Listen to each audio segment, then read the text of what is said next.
Saludos, amigos y amigas de La Respuesta.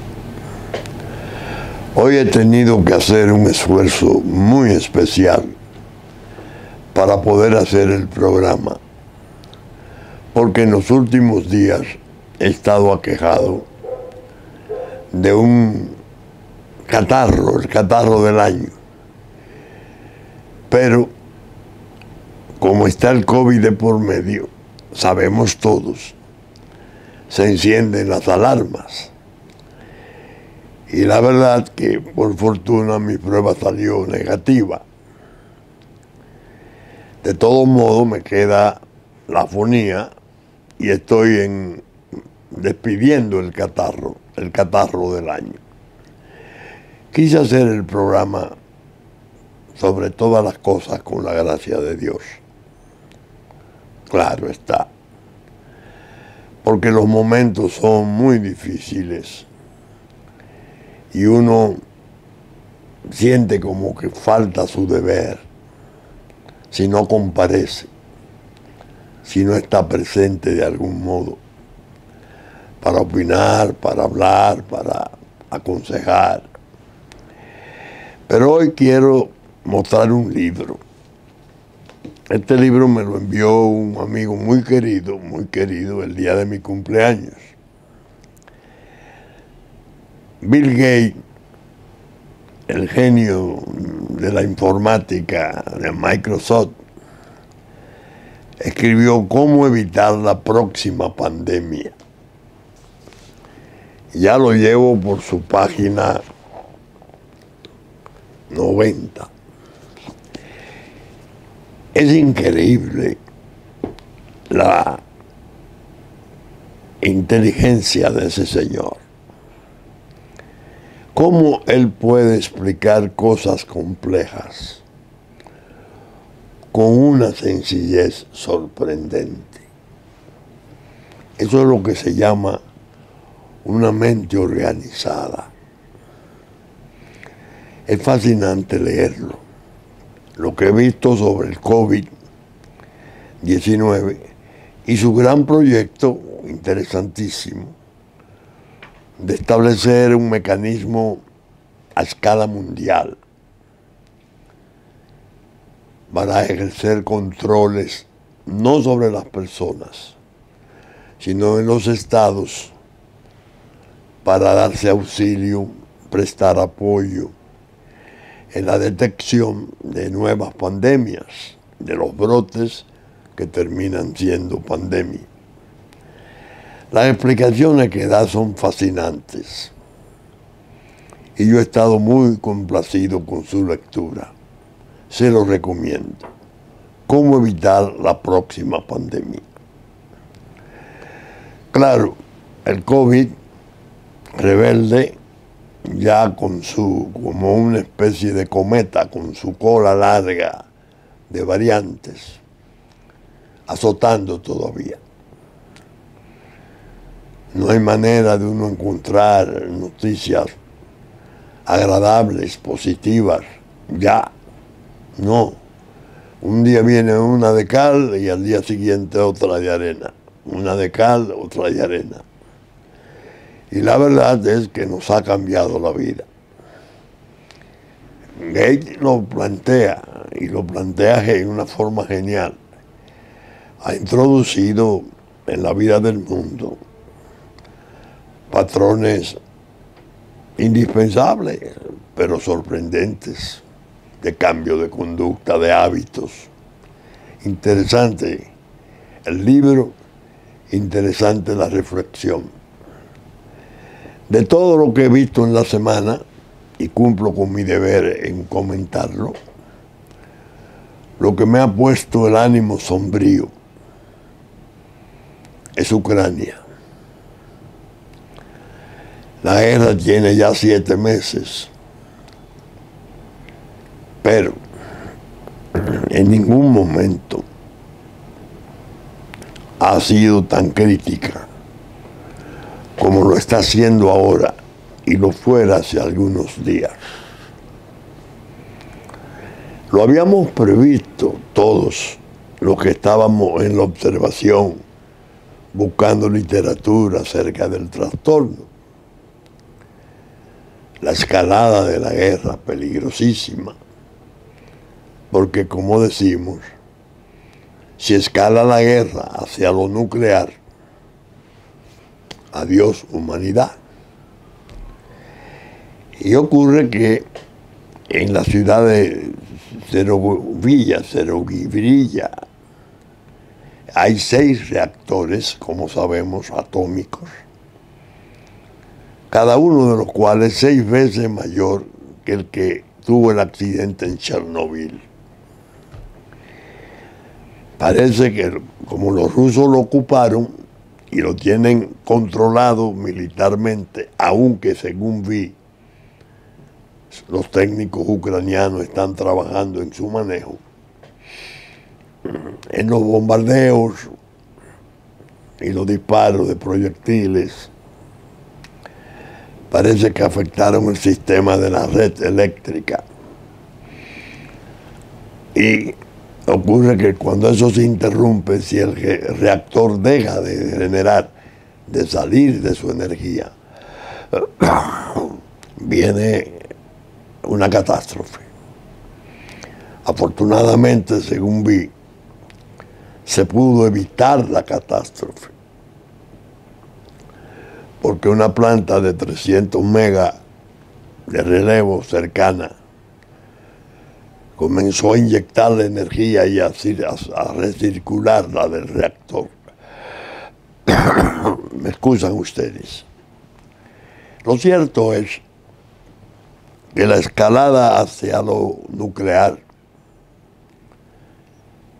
se ha visto ahora como nunca antes. Ya no es el pronóstico, ya no es decir, bueno, que Einstein dijo que la próxima guerra después de una nuclear tendría que hacerse a palos y pies y lanzas.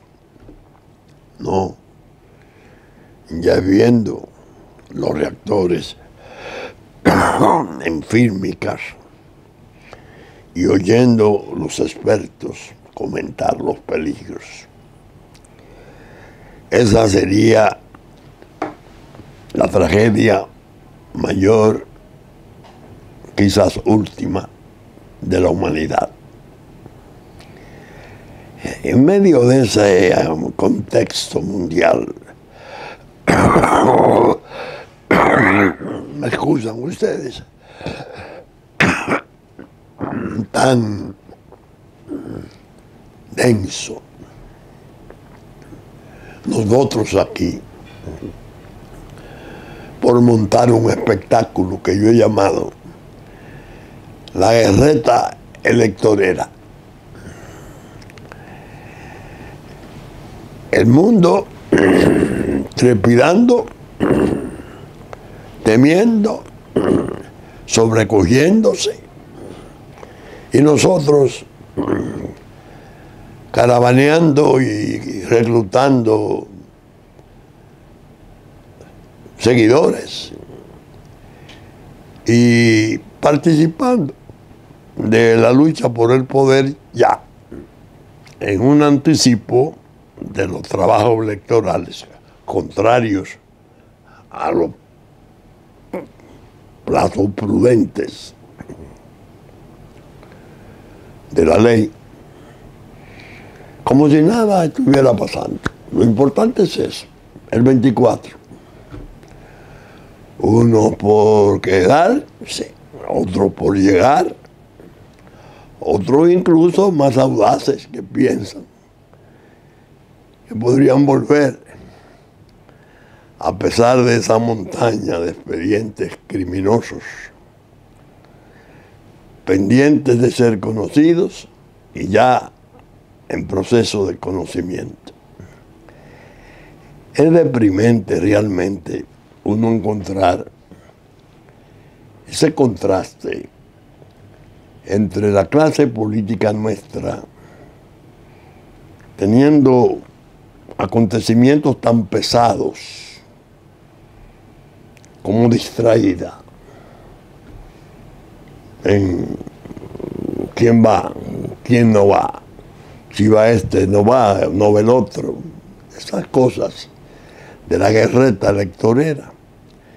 Es que el pueblo, hay que decirlo, siente pasión por ella. Y cada 4 años le resulta fácil a la clase política convocarlo a lo que yo llamo muchas veces la feria de ilusiones y de esperanzas. Y desde luego llega un momento en que el pueblo luce como medio anestesiado, porque después vienen los fracasos, los escándalos, las caídas, los fallos, y no hay una reacción, no hay consecuencias de repudio, de rechazo a las inconductas. Al contrario, los autores peores de inconducta andan ahí insolentes, casi con un ánimo de perdonavida, entendiendo que ellos no tienen cuentas que rendir a nadie. Pero sobre todo ese contexto que digo, existe el mayor, el crucial, el derrumbe de Haití. Yo, en mi pregunta anterior, vacié 3 publicaciones importantísimas. Un editorial del Washington Post, comunicado expreso extenso de la OEA y las declaraciones del señor Sullivan, encargado de la seguridad de Estados Unidos, que expresaba asombro por la cantidad de armas que se estaba llevando a Haití, el tipo de armas. Y se preguntaba, bueno, ¿y esto qué es? Incluyendo fusiles de largo alcance para francotiradores, alcance de 1800 metros. Esto es para la guerra. Ese desastre de Haití no conmueve plenamente a la clase política. Y en las áreas donde debería de haber convocatoria hacia la unidad, preparación de recursos conjuntos para sumarse a las iniciativas de resistencia, no, eso como que no existe. Mientras las bandas archicriminales armadas poderosamente, empujando a la población de aquel desgraciado pueblo hacia nosotros, que ya lo estamos viendo en circunstancias realmente. Ya no se puede usar el término preocupantes. No, circunstancias desesperantes es lo que se debe decir. De manera que me puse a pensar, caramba, yo tengo alrededor de 25 o 30 años hablando y escribiendo sobre estas cosas. Y me anticipaba en vaticinios que muchos censuraban y decían que eso era la mía, una voz agorera,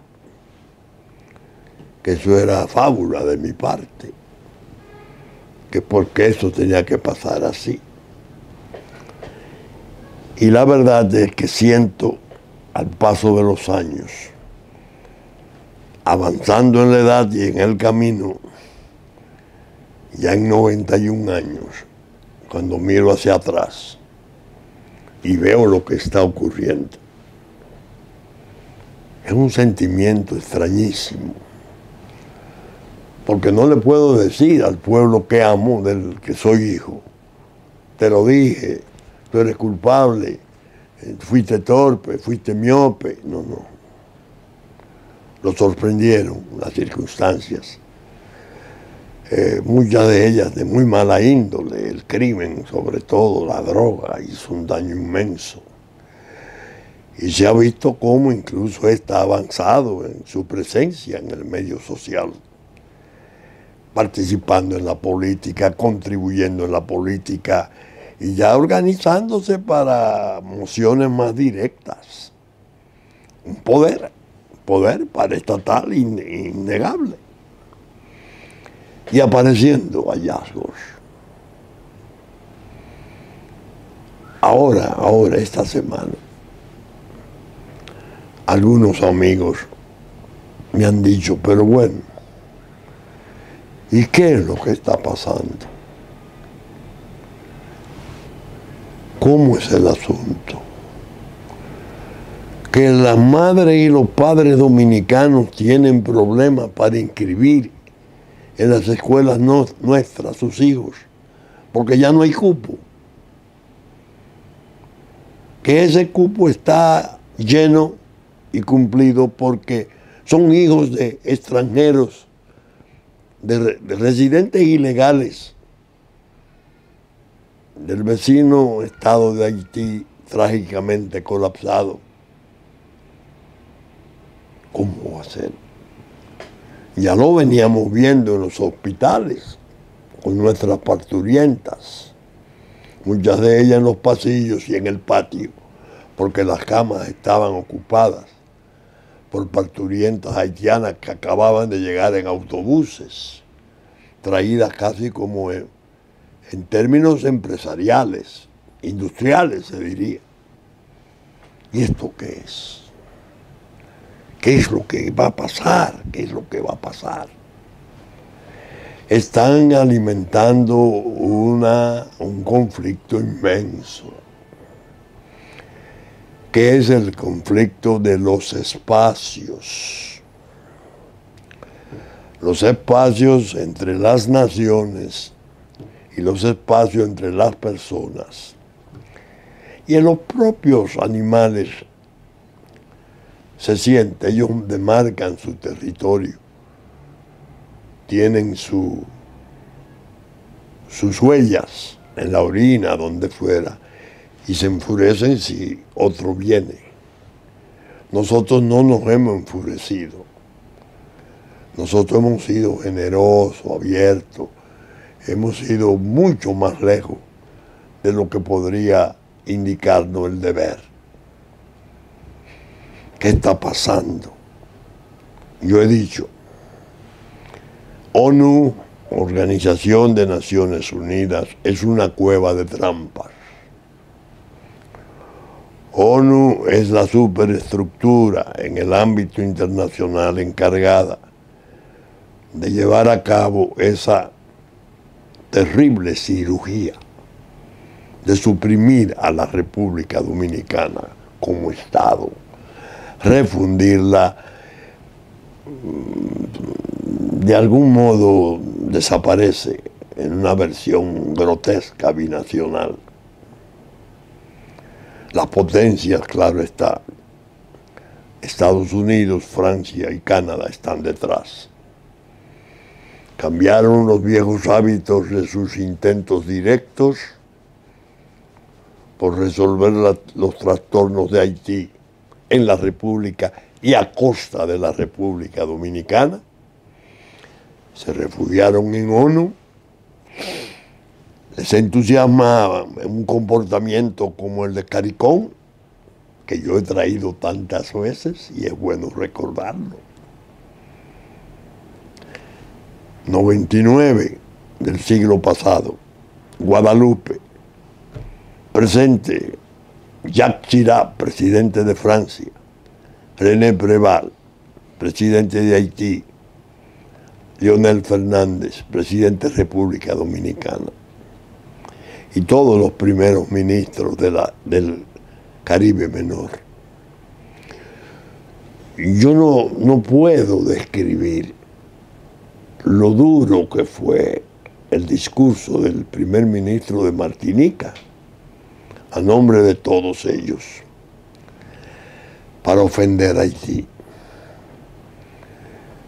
Yo sentí pena más bien, porque le dijo horrores y sobre todo le imputaba ser vergüenza del mundo por el hecho de que la droga era libre y era un sitio de almacenaje de droga para enfermar continentes. Horrible, horrible, horrible. Eso en el 99. Ahora, en el 22, en una asamblea de OEA, cuando Haití está más destrozado en manos de pandillas criminales,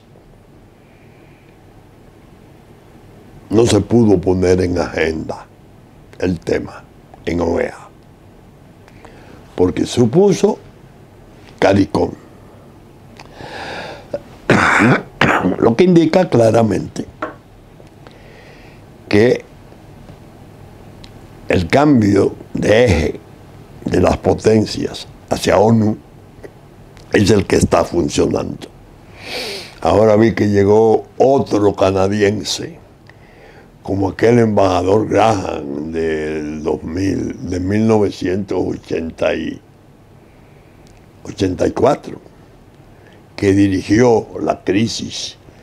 Ese dirigió la supresión de 2 años del periodo constitucional presidencial del doctor Balaguer.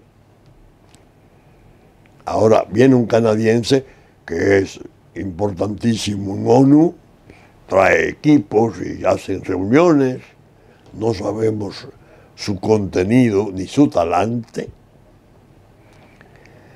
pero evidentemente el plan está a toda marcha. Y la clase política en su berreta electorera. ¿Qué ocurre? ¿Qué ocurre? Me pasa por la mente otra idea y la meto en reflexión. Caramba, yo he sostenido que el Código Penal nuevo nuestro, y es irritante llamarle nuevo, porque tiene ya cerca de 20 años redactado, con intento de aprobación rechazado 2 veces. Y se le llama todavía nuevo Código Penal. Yo sostuve que el alegato del veto presidencial de Danilo Medina era una farsa, una falacia.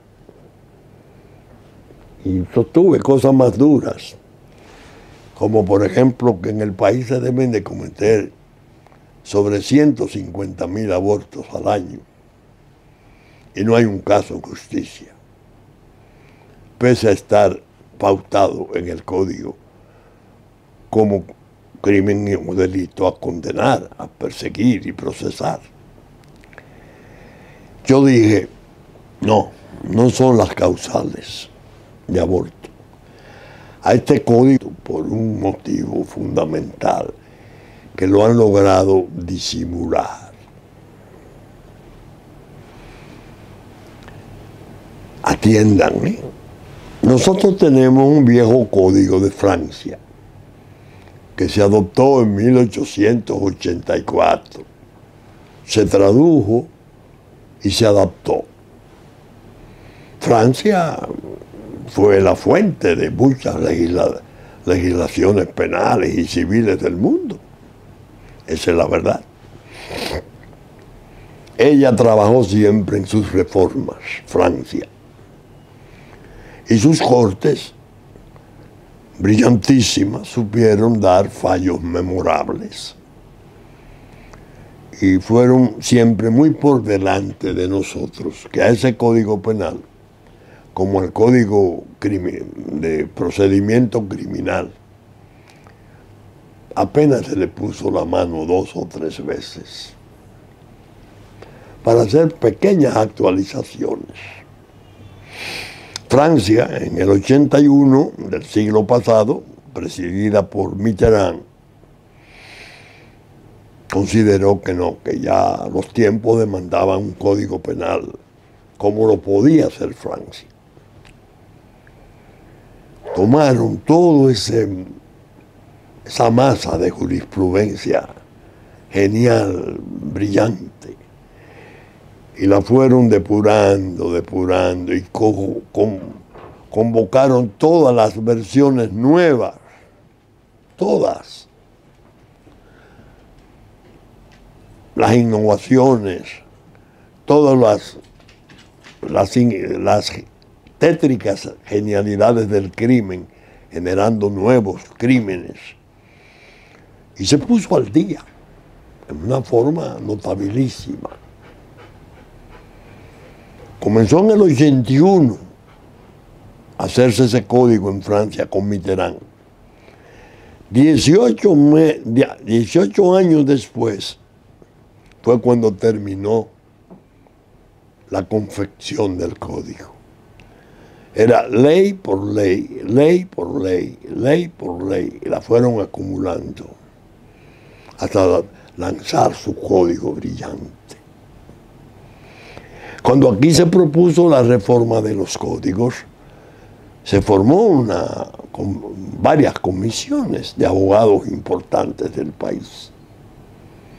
Uno de ellos, ya desaparecido, Artañán Pérez Méndez, que en paz descanse, nuestro amigo, que presidía la del Código Penal. Y la verdad que hicieron un trabajo admirable. Tomaron de las disposiciones francesas cosas fundamentales, modernísimas, y se entendía que ese código iba a entrar en vigencia con mayor premura que cualquier otro. No. Se condenó a muerte al nacer. Paren eso.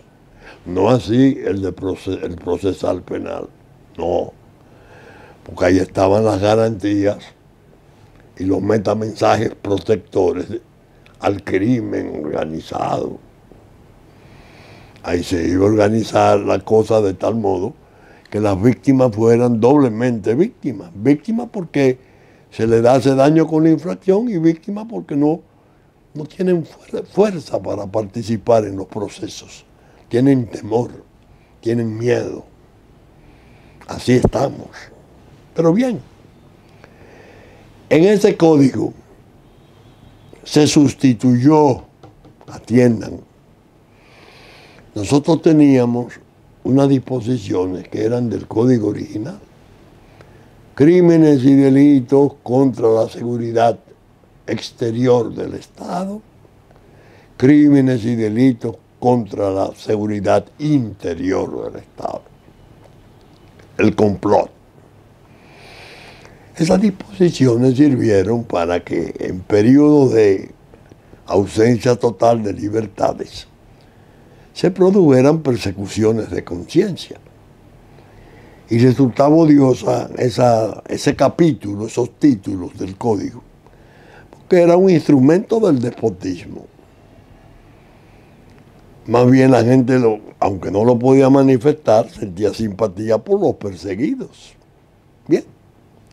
Francia introdujo crímenes y delitos contra los intereses fundamentales de la nación, no del Estado. El Estado es la nación jurídicamente organizada, pero es otra cosa. Es la matriz de todos los derechos y de todas las sensibilidades. Esa disposición paró ese código, porque los grupos que se dedicaron a atajar eso sabían que no se podría hacer ninguna operación de entrega de la soberanía sin que surgieran decenas de querellas populares contra funcionarios, incluyendo al propio presidente de la República, fuere quien fuere. No, las cosas que se hicieron desde el poder en el tiempo de Danilo Medina, como aquellas invitaciones, vengan para acá, vengan que aquí se está mejor, que un ministro haitiano decía que había 81 pasos para poder pasar la frontera, bueno, un desorden inmenso. Eso, con ese código vigente y la posibilidad de la querella popular, era imposible.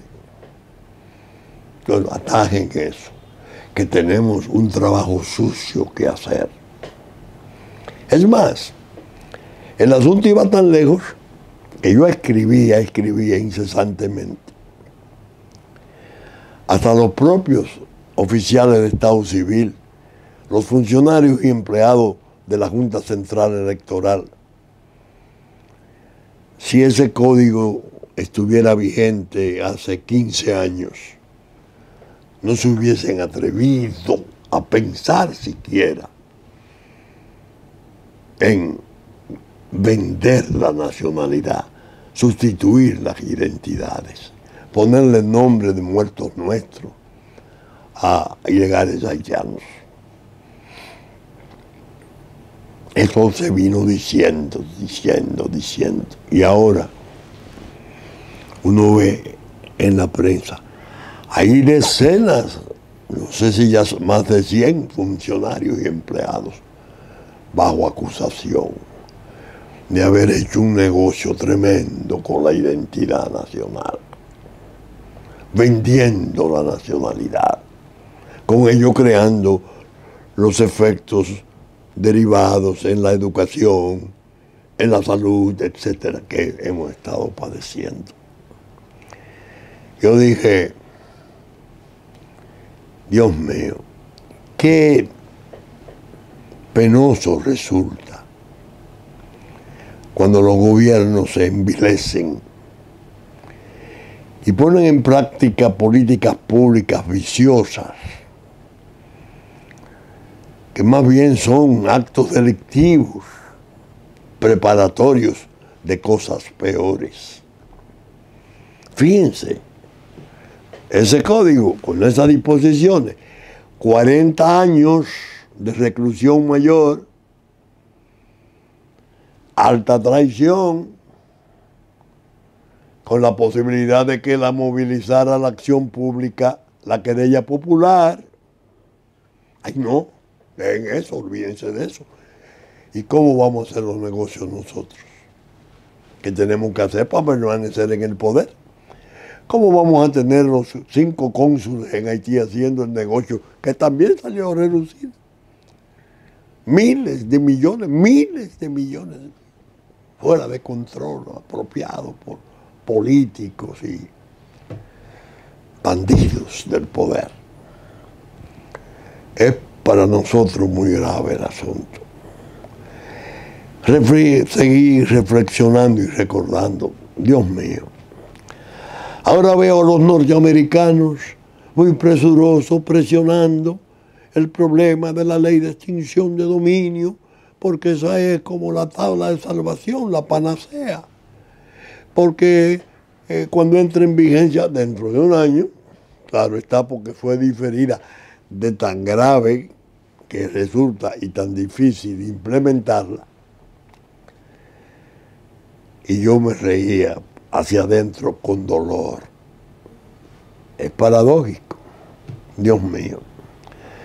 Me parece estar viendo al general Barry McCaffrey y a la Procuradora General de Estados Unidos, ya fallecida, Janet Reno, Abel Rodríguez del Orbe sentado aquí y yo sentado de frente, con un proyecto de tratado bilateral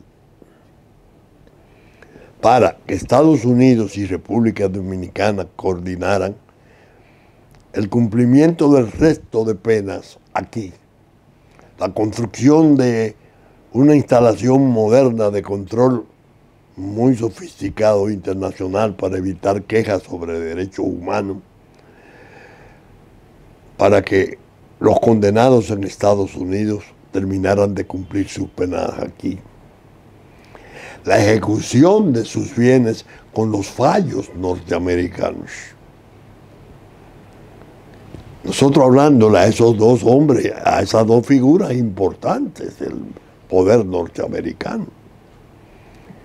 Y el general Barry McCaffrey, un soldado, muy generosamente nos dijo: ustedes tienen toda la razón. Sería ideal, pero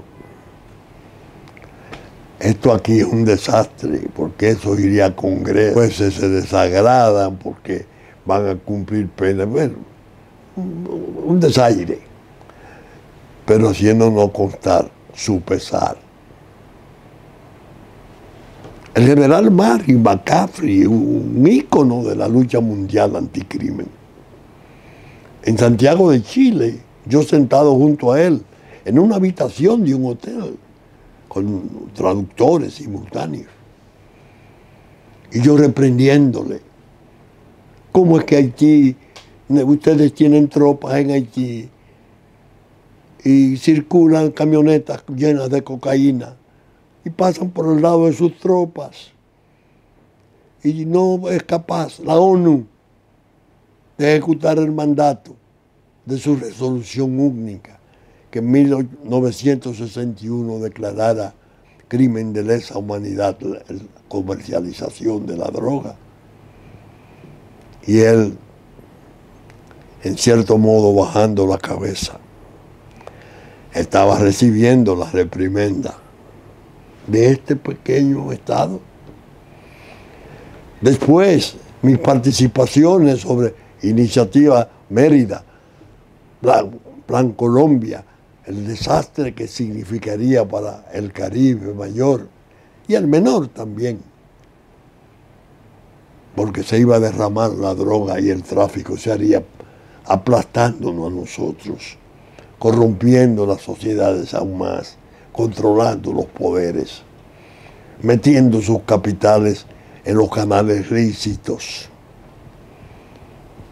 Todo eso, señores, estuvo dicho, estuvo denunciado, estuvo advertido. ¿Y qué voy a hablar? La marcha amarilla. Hoy paladines de la prensa nacional hicieron de eso un cometido trascendental. Bueno, era como una especie de nueva república, más que la restauración del siglo XIX. Porque había que apropiarse el 4% del presupuesto para dedicarlo a la educación. Bueno, yo decía, no, el problema no es construir escuelas, el problema es formar y mejorar los maestros, aumentar la calidad de la docencia. Me imagino esos cínicos, algunos andan en embajadas, claro está, ya son embajadores, se reirían por dentro: qué tonto está este. Nosotros estamos en otra cosa. Esas escuelas van a ser ¿para quién? Para donde no hay escuela, para donde hay un desorden, lo vamos a traer para acá y vamos a fundar una república infiltrada dentro de un estado, un subestado infiltrado, que después será minoría étnica y después copoder y después binacional. Ese es el plan. ¿Qué ha ocurrido? Dios mío. ¿Qué no ha ocurrido? Es lo que se debe de expresar. Educación, Dios mío. Ese proceso de escuelas, todos los términos y las proporciones del escándalo criminal resultaron desbordados en ocasión de ese proyecto grandioso del 4%. Pero ahora ocurre algo que solo en un país como el nuestro, pienso, se puede dar. Creo que debe de estar de por medio la mano de Dios, porque Él sabe perderlos en su momento. Nombran un nuevo ministro de Educación y el certificado de defunción de ese desastre que fuera la marcha amarilla, las marchas amarillas gloriosas que tantos millonarios engendrará, lo da un ministro de este gobierno. Lo que he encontrado es un desastre. 250.000 millones de pesos invertidos, tenemos 250.000 nombramientos, pero la docencia no ha mejorado en nada, al contrario. Bueno, una descripción que la oposición no ha sido capaz de hacer. Un ministro de este gobierno. Yo digo la mano de Dios. Dios que los pierde. Porque ahí sí habría una especie de relevo de prueba. Dicho por el ministro de este gobierno, que lo que encontró, ¿qué tenemos que probar? Hay una confesión. Esperen que la Cámara de Cuentas está pensando iniciar una auditoría, pero no ha dicho de cuáles gestiones. Se supone que será de las gestiones anteriores. No, también va de la presente. Bueno, todas esas cosas dicharacheras de baja calaña, que se usa incluso como armamento para la guerreta electorera de que hablo. Dios mío. Otra reflexión. Clinton, Dios mío. Clinton, presidente, brillantísimo. Yo he leído mi vida, su autobiografía, y he confesado, es fascinante. No hay político norteamericano que tenga la inteligencia y la brillantez de ese hombre, pero equivocado. El expediente de Haití lo manejó en una forma desastrosa. Le disolvió el ejército. No lo cogió y dijo, vamos a depurarlo, vamos a mejorarlo, pero es la estructura que nos puede ayudar a mantener cierto orden en la isla.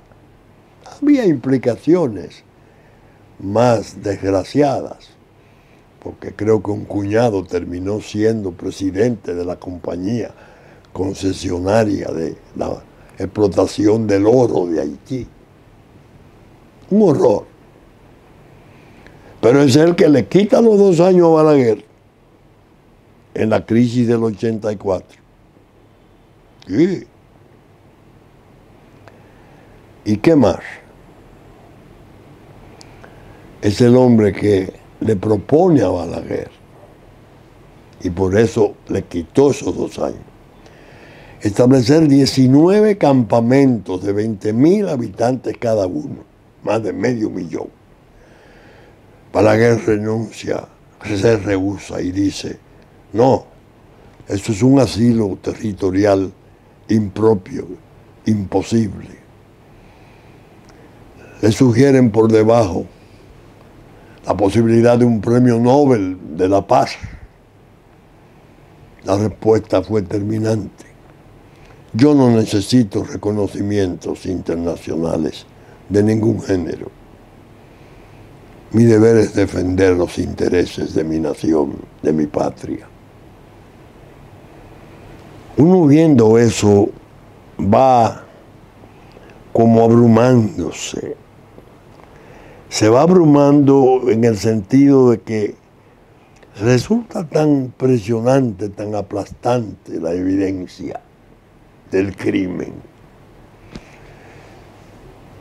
que uno se entristece en términos inimaginables cuando piensa en los déficits que hemos tenido en la vida pública, en la escasa determinación de los líderes de todos los niveles locales y nacionales para hacer las cosas como Dios manda. Ahora surge una última perspectiva. Proponen un ministerio para asuntos haitianos. Dios mío. Un ministerio del gobierno para asuntos haitianos. Ese es como el principio de la fusión. Ellos que están haciendo todo el desorden, todo el desastre, todo lo que estamos viendo en la calle, todo el tipo de conducta que es incompatible con los hábitos y costumbres nuestras. No, eso hay que darle tratamiento de ministerio, no de emigración, no de comprobación. Caballero, usted es ilegal porque la Constitución nuestra dice que usted es un transeúnte. Y el hijo que le nace no es, porque nosotros no tenemos el ius soli para el extranjero. Nosotros, en un país que tiene la ventaja, llamémosle el desgraciado pueblo haitiano, si puede tener alguna ventaja, de que nazca donde nazca es haitiano. ¿Lo dice su Constitución? Ah, no, pero es un argumento de apatridia, que la ONU lo necesita. Jack Nur hizo hace 4 años su exhibición en Noruega y a escala mundial, y convocaron intelectuales y escritores importantes para degradar a la República Dominicana, montando sus falacias sobre ese potro terrible de la mentira. De manera que para nosotros en los momentos no son fáciles. El presidente Abinader, yo le aconsejaba, no desista, no renuncie ni desista a marchar por el camino de la gloria.